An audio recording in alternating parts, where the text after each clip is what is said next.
आप सभी लोगों का बहुत बहुत स्वागत है। और देखिएगा ये है पेपर कटिंग और यहाँ पे एक न्यूज़ छपा है। देखिएगा आप सभी लोग, बिहार सरकार शिक्षा विभाग, ठीक है। आगे देखिएगा, सरकारी स्कूल के शिक्षकों की मॉनिटरिंग की तैयारी। ये पेपर कटिंग का न्यूज़ है और इस पेपर कटिंग के माध्यम से आपको आज समझ में आ जाएगा कि यह कौन से ऐप को नए शिक्षकों का निगरानी किया जाएगा। बीपीएससी सरकारी स्कूलों के शिक्षक की मॉनिटरिंग की तैयारी। नज ऐप, उस ऐप का नाम दिया जाएगा नज ऐप, जो आप लोग के सामने दिख रहा होगा। नज ऐप से नए शिक्षकों की निगरानी, मिली ट्रेनिंग के अनुसार पढ़ा रहे हैं या नहीं, तो इस ऐप से पता चल जाएगा। अब आगे देखिएगा इसमें क्या क्या बताया गया है।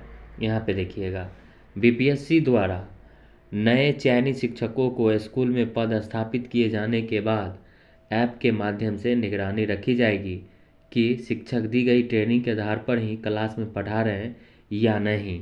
ये सबसे बड़ी यहाँ पे पेपर के माध्यम से वो भी दिया गया है, न्यूज़ के माध्यम से। इस ऐप के आधार पर वो कैसे पढ़ा रहे हैं इसका सर्वे भी किया जाएगा। राज्य के सरकारी स्कूल में पढ़ाने वाले शिक्षकों की मॉनिटरिंग के लिए नज ऐप तैयार किया जा रहा है। यानी इस ऐप का नाम रहेगा जिस पर नवनियुक्त जो शिक्षक हैं, शिक्षिका हैं, उन पर नज़र रखी जाएगी। ठीक है, इस ऐप की मदद से बीपीएससी की ओर से नियुक्त किए गए शिक्षकों की मॉनिटरिंग की जाएगी। नवनियुक्त शिक्षकों को राज्य के 81 विभिन्न ट्रेनिंग सेंटरों पर बच्चों को पढ़ाने को लेकर 2 सप्ताह का विशेष ट्रेनिंग भी दी गई है। ये सभी लोगों को दिया गया है, जो लोग बचे हुए हैं उनका भी चल रहा है। ऐप फीड करने के लिए एससीईआरटी की ओर से प्रश्न भी तैयार किए जा रहे हैं। अब देखिए यहाँ पे एससीईआरटी द्वारा जो है प्रश्न भी तैयार किए जा रहे हैं। इसका जवाब स्कूलों के प्रधानाध्यापक को ऐप के माध्यम से ही देना होगा। ऐप के जरिए शिक्षक भी अपनी ओर से फीडबैक दे सकेंगे। ऐप के अलावा स्कूलों में शिक्षकों के पढ़ाने के स्तर को समझने के लिए निरीक्षण टीम को भी कुछ सवाल दिए जाएंगे। देखिए स्पष्ट तौर पे आप सभी भाई समझ रहे होंगे कि आगे क्या क्या होने वाला है, जिसके आधार पर उन्हें रिपोर्ट सौंपनी होगी। निरीक्षण टीम की एससीईआरटी की ओर से तैयार किए जा रहे हैं और सवालों का फॉर्मेट भी भेजा जाएगा।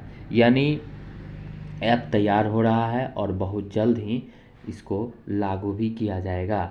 ठीक है, अब यहाँ पे थोड़ा और देख लेते हैं। यहाँ पे क्या है, ऐप में सुरक्षित मैसेजिंग प्रगति ट्रैकर की सुविधा। ऐप में सुरक्षित मैसेजिंग प्रगति ट्रैकर, ग्रुप लीडर बोर्ड और डिजिटल नोट्स की भी सुविधा उपलब्ध रहेगी। इसमें किस ऐप में, तो नज ऐप में। नज ऐप के माध्यम से शिक्षकों को पढ़ाने का स्तर को समझने के साथ ही शिक्षक अपनी समस्याओं या फिर पढ़ाने में होने वाली परेशानियों को भी बता सकते हैं कि आपको पढ़ाने में क्या तकलीफ हो रही है, क्या समस्या है, ये आप भी बता सकते हैं। दिए गए क्वेश्चन में अगर किसी मानक को पूरा नहीं किया जा रहा है तो शिक्षक को उसकी वजह बतानी होगी कि किस वजह से जो है मानक पूरा नहीं हो रहा है। ऐप में दिए गए सुरक्षित मैसेजिंग का इस्तेमाल कर शिक्षक फीडबैक दे सकेंगे। इसके साथ ही लीडर बोर्ड और डिजिटल नोट्स का भी इस्तेमाल कर सकेंगे। ऐप में दिए गए प्रगति ट्रैकर के माध्यम से यह भी सुनिश्चित किया जाने में आसानी होगी शिक्षक तय मानकों के आधार पर बच्चों को पढ़ा रहे हैं या नहीं। ये सबसे बड़ी जो पेपर कटिंग के माध्यम से ये न्यूज़ बताया गया है। बहुत ही जल्द जो है यह ऐप शुरू होने वाला है। स्कूलों में गुणवत्तापूर्ण शिक्षा प्रदान करने को लेकर शिक्षकों को विशेष ट्रेनिंग दी गई है। ट्रेनिंग के आधार पर शिक्षक क्लास में पढ़ा रहे हैं या नहीं, इसका सर्वे किया जाएगा और इसके लिए नज ऐप का सहारा लिया जाएगा। इसके लिए संस्थान की ओर से सवाल तैयार किए जा रहे हैं, एससीईआरटी की ओर से सवाल को तैयार किया जा रहा है। ये भी आपको जान लेना है, ठीक है, जिसके आधार पर सर्वे किया जाएगा और ऐप की मदद से शिक्षक अपनी ओर से फीडबैक दे सकेंगे। और यहाँ पे एससीईआरटी के जो डायरेक्टर है सज्जन आर, नीचे में लिखा हुआ है। तो ये जो है बहुत जल्द जो है आपको देखने को मिलेगा नज ऐप, और नज ऐप से आपकी निगरानी रखी जाएगी। जो बीपीएससी से नवनियुक्त जो शिक्षक और शिक्षिका हैं सभी लोगों का जो है यह जो है ऐप के माध्यम से निगरानी भी होगी और इससे आप मदद भी ले सकते हैं, फीडबैक भी दे सकते हैं। ठीक है, चलिए बहुत बहुत धन्यवाद सभी लोगों को वीडियो देखने के लिए। जय हिंद।